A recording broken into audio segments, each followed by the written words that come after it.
कि मेरी एजुकेशन ज़रूर गवर्नमेंट स्कूल के अंदर हुई है और हिंदी माध्यम का विद्यार्थी रहा हूँ और ABCD भी है वो 6ठी क्लास के अंदर है वो पहली बार सीखी थी। लेकिन मैंने उन विद्यार्थियों को चुनौती पेश की थी और उन चुनौती को मैंने हर जगह पर है उसको प्रमाणित भी किया है। मैंने मेरे जीवन की जो सबसे पहले शुरुआत की थी वो पटवारी से की थी। सबसे पहले मैं है वो पटवारी लगा था, उसके बाद में है वो ग्राम सेवक लगा था, उसके बाद में 3rd ग्रेड टीचर था, उसके बाद में 2nd ग्रेड टीचर था, फिर असिस्टेंट जेलर में RPSC टॉप की थी, फिर है वो स्कूल लेक्चरर था, फिर इसी स्कूल के अंदर जिस स्कूल के अंदर आज मैं आपसे मुखातिब हो रहा हूँ, इसी स्कूल के अंदर मैंने एक एग्ज़ाम दिया था असिस्टेंट कमांडेंट का, उसमें भी मैं है वो सिलेक्ट हुआ था। और उसके बाद में कॉलेज लेक्चरर भी मैं है वो रहा था। और फिर RS 2012 के अंदर 108वीं मेरी है वो मेरिट आई थी। तो उसके मैं वर्तमान में है राजस्थान तहसीलदार सेवा के अंदर हूँ। और वहाँ पर भी मैं एक आपको बात बताऊँगा।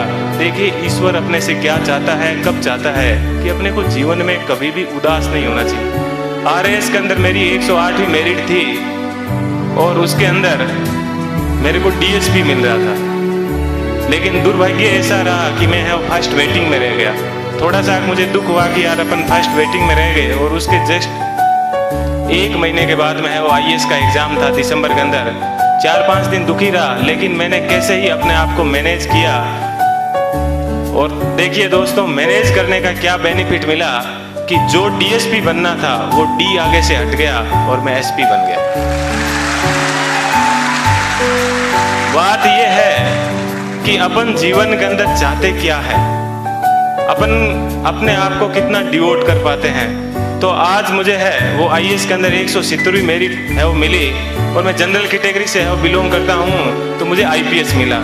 मैं यहाँ पर रुका नहीं हूँ, मैं वापस तैयारी कर रहा हूँ। और इस बार मुझे आशा है कि हिंदी माध्यम के अंदर IAS में किसी की अभी तक फर्स्ट मेरिट नहीं आई है। और मेरी ये पूरी की तमन्ना है कि कम से कम मैं यहाँ उस स्थान तक है वो पहुँचूँ। कि जीवन आपको सिर्फ कहा जाता है कि 84 लाख योनियों के बाद में एक बार आदमी को जीवन मिलता है।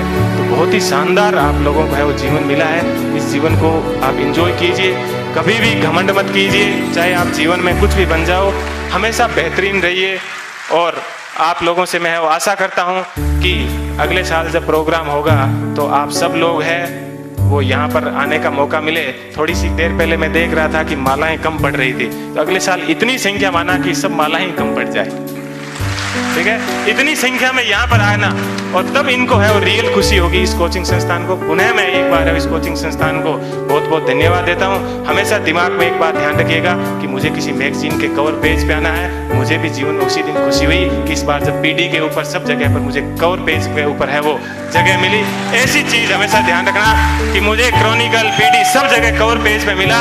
और आज क्रॉनिकल पे प्रेम सुख डेलू के नाम से या YouTube के ऊपर अनेक वीडियो चलते हैं, तो मुझे बेहद खुशी होती है। आप भी अपने जीवन में ऐसे टारगेट रखना और हमेशा युवाओं को है वो प्रेरणा देते रहना। कभी सिलेक्शन होने के बाद में ये मत कहना कि एग्जाम बड़ा हार्ड है, हमेशा ये कहना बहुत ईजी है और यदि मैं कर सकता हूँ तो आप भी ये एग्जाम है वो कर सकते हो। एक बार पुनः आप सभी लोगों को है वो